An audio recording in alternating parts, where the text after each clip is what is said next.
Giving all praise, honor, and glory to Heavenly Father's only begotten Son, Yahweh, Bahashem, Yahushai, Bahashem, and Kakwadash.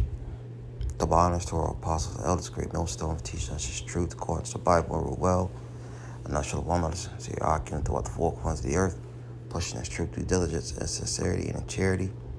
And not shalom to all you sincere followers, believers of Yahweh, Bahashem, Yahushai, not just hearers of the word, but doers as well. You men, women, and children, hopefully, like shalom. Set thy house in order. That's probably what I'll title this lesson. All right, that's the brother Goodbye back with another GMS lesson. Lord willing, this lesson's edifying. This is 2nd Ezra chapter 14, verse 13. Now therefore set thy house in order, and reprove thy people. Comfort such of them as be in trouble, and now renounce corruption. All right, and set that house in order starts with you. All right, us as Israelites, which were being called by these different proverbs and bywords, so-called Negroes, Latinos, and Native American Indians. All right, we are in a time of renouncing corruption. Okay, because this world is going to pass away. This current age is going to pass away in a horrific fashion. And we can't explain it to you enough. All right. And the only way out of it is through seeking the God of the Bible through His only begotten Son. Taking heed to the message that His men are preaching day in and day out. You know, it will reproving you with this word and comforting you with this word. And this is what you're supposed to take heed to. Verse 14, let go from thee mortal thoughts. Cast away the burdens of man. Put off now the weak nature. Because the things that we're going to see in these upcoming days, all right, it's going to be like a time like it's never been on the earth. Matthew, the 24th chapter, goes into that. So we got to let go of things that is most heaviest to us, as the next verse is going to say. And we are in the flesh, so we're going to have these thoughts, okay? But we got to put off the weak nature. Well, how am I going to eat? How am I going to have a roof over my head? What if I get snatched up? What about my family? What about my children? What about my wife? What about, what if I get fired from my job? Whatever the case may be, we got to let go of that weak nature. All right. I've heard this saying before by Christians. It says, let go and let God. And, there's truth to that. Let go of these mortal thoughts, what ifs, all right, doubts, all those, demonic spirits. Because, they're really demons that's trying to hop on you, get you to doubt, get you to second guess. But you got to let go and let Yahweh Bahashem Yahushai do their thing.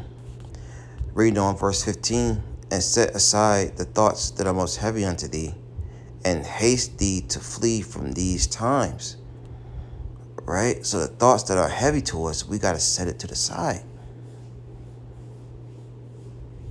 One good way of doing that, staying busy. Staying busy. Reading, studying, going out for walks. If you're able to, hell, pick up a second job. Some brothers can do that. All right? But you got to know what is sufficient for you. All right. All within the balance, of course. It says, and haste thee to flee from these times. Right. And as you say, think about 2 Peter, the 3rd chapter. We'll talk about hasting for a new kingdom. Let me see if I can find it real quick. 2 Peter chapter 3. I'm gonna start at 10. It says, "But the day of the Lord will come as a thief in the night, in which the heavens shall pass away with a great noise, and the elements shall melt with fervent heat. The earth also and the works that are therein shall be burnt up." So the day of the Lord is going to catch a lot of people off guard, like a thief does. In which the heavens, which is Esau, Edom, the self-proclaimed so-called white man, is in his heavens. All right, any Edomite that's not, you're just a two-time loser. All right, but for the most part, these Edomites are in their heaven. These self-proclaimed so-called white men are in their heaven. It says, their heavens shall pass away with a great noise by what? The thermonuclear missiles, ICBMs, along with the Lord and the host angels, chariots. All right, using concentrated fire to add more fire to this place. And that great noise is going to be the boom, the sound you hear with them ICBMs, the warheads touching down. And the elements shall melt forever heat. Everything you see is made of elements. All right. Verse 11, "Seeing then that all these things shall be dissolved." Verse 11, "What manner of persons ought ye to be in all holy conversation and godliness?" All right, so how you conducting yourself from the earth should be within the scriptures, man. All right, how the scriptures tell us to conduct ourselves. Because anything outside of that is wickedness. Verse 12, "Looking for his appoint and hasting unto the coming of the day of Yahweh." Hasten to flee from these times, man. All right. Looking for and hasting unto the coming of the day of Yahweh, wherein the heavens being on fire shall be dissolved, and the elements shall melt with fervent heat. Nevertheless, we, according to his promise, look for new heavens and a new earth wherein dwelleth righteousness. "Wherefore, beloved," verse 14, "seeing that ye look for such things, be diligent, that ye may be found of him in peace and without spot and blameless." All right, so hasting is something that we need to be having the forefront of our mind, because the Lord is going to destroy this place. You know, America tells you that in Amos, the 9th chapter. You know, he's going to destroy that wicked and sinful kingdom from off the face of the earth. Yeah, that was talking about Israel. Yeah, but you apply it to these times now. But anyway, 2 Ezra 14 and 15 again says, "Set aside the thoughts that are most heavy unto thee." Right, the things this you know, this, you know, it's always on your mind. It keeps coming back up, you know, or you know, things of that nature. It says, "Unto thee, and haste to thee to flee from these times, for yet greater evils than those which thou hast seen happen shall be done thereafter." Okay? So greater evils are coming. We can't get caught up in a woe is me spirit, can't get caught up in a down and out. All right? We at war. We got to go, man. We got to go. You know? Hasten to flee from this place.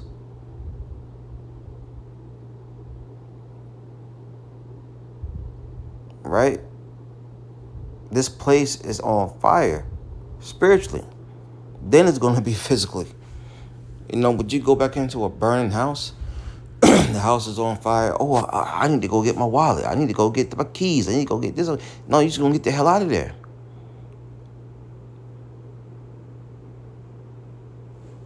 It says, verse 17, look for how much the world shall be weaker through age, so much more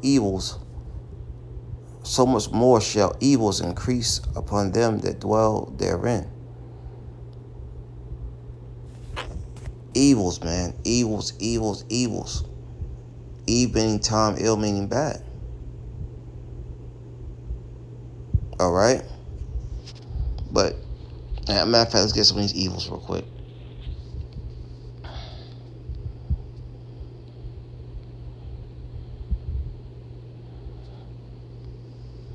Let's go to 2nd Ezra 16 and 17. It says, woe is me. Woe is me. Woe means destruction. Who will deliver me in those days? So Ezra is getting a vision here of evils. It says the beginning of sorrows and great mournings. You think you've seen sorrows now. All right? Wait till the Lord really turns up the temperature. It says the beginning of great famine, which is the lack of food and water.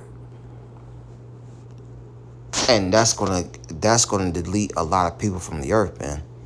It's gonna cause people to fight. It's gonna cause people to do things that they normally wouldn't do.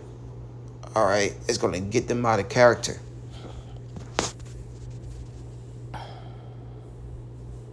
You're gonna see things that you wish you never saw. All right, because this is the end. The end of an age. 2nd Ezra, the 6th chapter. For Esau is the end of the world, and Jacob is the beginning of it that followeth. It says, 2nd Ezra 16 and 18, the beginning of famine and great death, the beginning of wars, and the power shall stand in fear. The beginning of evils. What shall I do when these evils shall come? All right, and I like to answer that. This is one of my favorite precepts. What shall you do when these evils come? Oh, I passed it. It's like it. This is the book of Luke, chapter 21, verse 34. And take heed to yourselves, lest at any time your hearts, your minds be overcharged with suffering and drunkenness and cares of this life. And so that day come upon you unawares. What day is that? The day of the Lord. All right, you're caught up in the excess of folly, BS, and the cares of this life, right?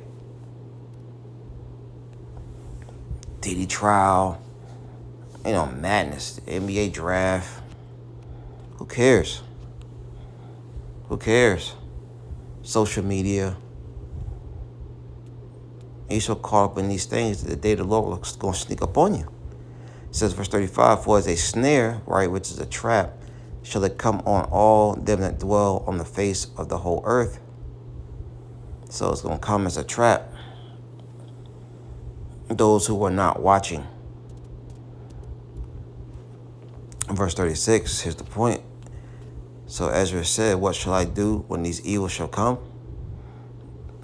This is Luke 21 and 36. Watch ye therefore, and pray always, that ye may be accounted worthy to escape all these things that shall come to pass, and to stand before the Son of Man. So we ought to be praying, right? Watching and praying. Watching for what? The prophecies. And praying that the Lord finds us worthy. Because it's going to be so, once again, we can say it, but, you just got to see for yourself how bad it's going to be. This is Habakkuk chapter 3, verse 2. It says, O Lord, I have heard thy speech and was afraid, as you should be, right? Because the prophets, according to Jeremiah 28, prophesied of war and of evil. It prophesied, man. It reads on Habakkuk 3 and 2. O Lord, I have heard thy speech and was afraid. O Lord, revive thy work in the midst of the years. In the midst of the years, make known and wrath remember mercy.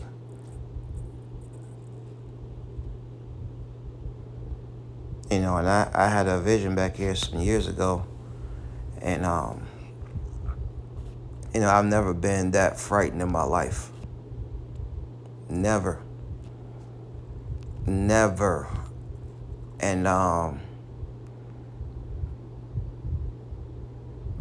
don't want to get into it, but, I woke up in a cold sweat. I was shaking. I ended up calling a brother. And, it was fearful, man. That feeling that I had, it was beyond terrified. And the crazy thing about it was I couldn't see what was behind me. I could just hear things.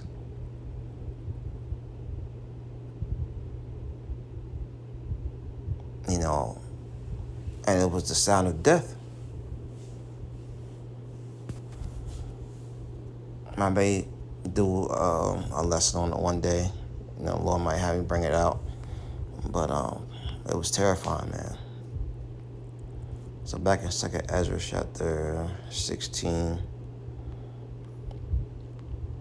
verse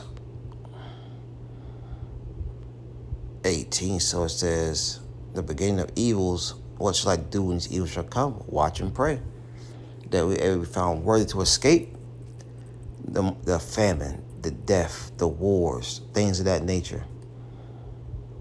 So jumping down verse 19, behold, 2nd Ezra 16 and 19, famine and plague, tribulation and anguish are sent as scourges for amendment.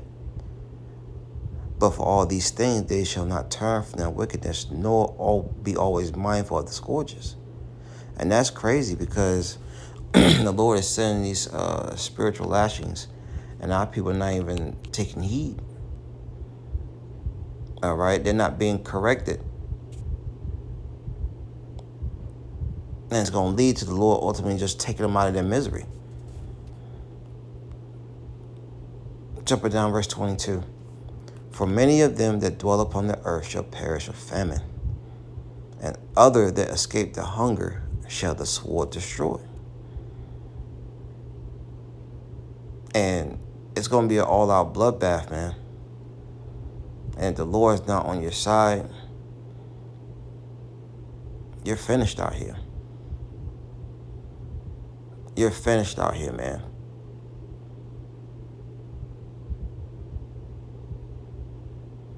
But you got to put away the things that are heavy to us and continue to seek the Lord. All right? Because evils are coming. Verse 31, even so, in those days shall there be 3 or 4 left by them that search the houses with the sword, which is the modern day sword, the gun.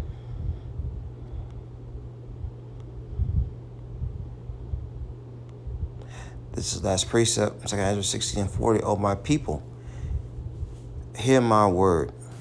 You hear the word through the prophets. And, it's up to you to determine who has the truth.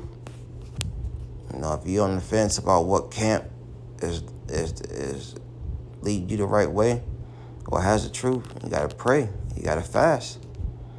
All right? But here at Great Millstone, we have the 100% truth.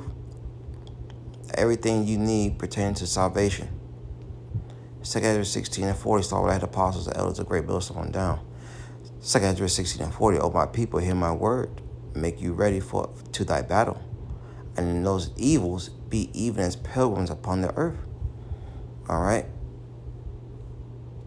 And a pilgrim's one is on a spiritual journey.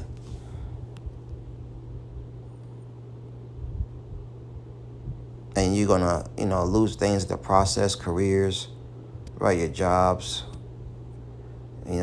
homes, vehicles, people in your life, all right? But if you look at what happened to Job, Job was restored. And you got to understand And all those heavy thoughts that may be in your mind, you got to place with positive thoughts. Okay? Because just like, once again, Job lost everything but gained everything back. And that has to be your mindset going forward. Because we are going to get everything back. Okay? And so with that, I'd like to say shalom.